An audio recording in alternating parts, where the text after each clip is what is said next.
कम कपड़े पहनने वाली लड़की जिस प्रकार सुंदर होती उसी प्रकार कम भाषण देने वाला नेता भी बहुत बढ़िया होता है। ऐसी ये कहावत है विदेश में। अपने में इसका पालन नहीं करता हूं मैं तो इसको नहीं मानता हूं। मैं तो ये मानता हूं कि हमारे यहाँ महिला देवी का स्वरूप है, खूब अच्छे कपड़े पहने।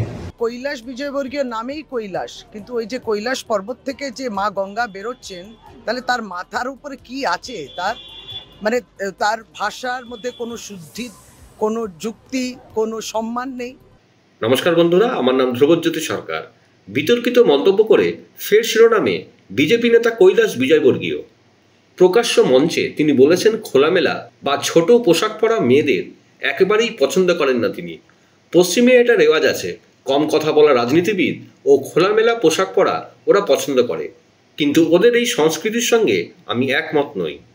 पाश्चात्य कहावत है जो अच्छी नहीं है, पर वो पाश्चात्य मतलब विदेशों में इस कहावत को बड़ा उसकी चर्चा होती है कि हमारे यहाँ क्या है कि अच्छा पहने लड़की, अच्छा श्रृंगार करे, खूब अच्छे गहने पहने, अच्छे सुंदर कपड़े पहने तो उसको बहुत अच्छा मानते हैं, यार बहुत सुंदर है।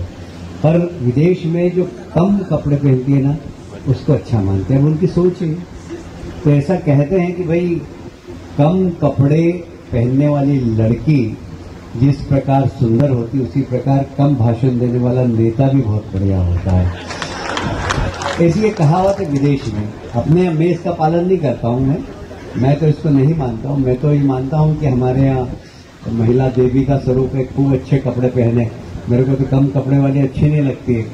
हाँ, मेरे से कई बार सेल्फी खिंचाने आती है बच्चियां, तो मैं कहता बेटा अच्छे कपड़े पहन के आना, बेचारा मेरे साथ, मैं मना कर देता हूँ।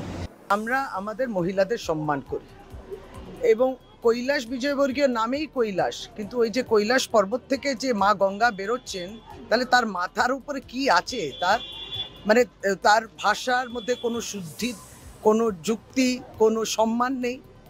এখন প্রতিনিয়ত আমরা দেখছি যে তারা নারী এবং আমাদেরকে অপমান করে। বাংলার মেয়েরা, মহিলারা একেবারে এর বিরুদ্ধে লড়ছেন এবং লড়েছে, এবং সত্যি বলতে গেলে ভোট বাক্সে জবাবও দিয়েছে ভারতীয় জনতা পার্টি। এখন ভারতীয় জনতা পার্টির লিডারকে ধর্ষক, কে এমপি এমএলএদের মধ্যে মহিলাদের অপমান করা, এবং সেদিনকেও তো দেখলেন ব্যাঙ্গালোরে যে ঘটনা, বেঙ্গালুরুর এমএলএ যা করেছে, মানে আমাদের বলতেও কষ্ট হয়। এবং সেই জায়গা থেকে দেখা যাচ্ছে যে একটি রাজনৈতিক দল তো তাদের কর্মকর্তারা, নেতারা যদি এই বক্তব্য, উক্তি কিংবা এই সমস্ত নারীদের হেনস্থা করা, তাদেরকে ধর্ষণ যদি করে, তার বিরুদ্ধে একটি রাজনৈতিক দল তো পদক্ষেপ নেবে, সেটাই মিসিং। তার সেই তালে মুখে আপনি বলছেন বেটি পড়াও বেটি বাঁচাও, আপনি মুখে বলছেন নারী সুরক্ষার কথা, কিন্তু আপনার লিডাররা, ভারতীয় জনতা পার্টির লিডাররা প্রতিনিয়ত করছে।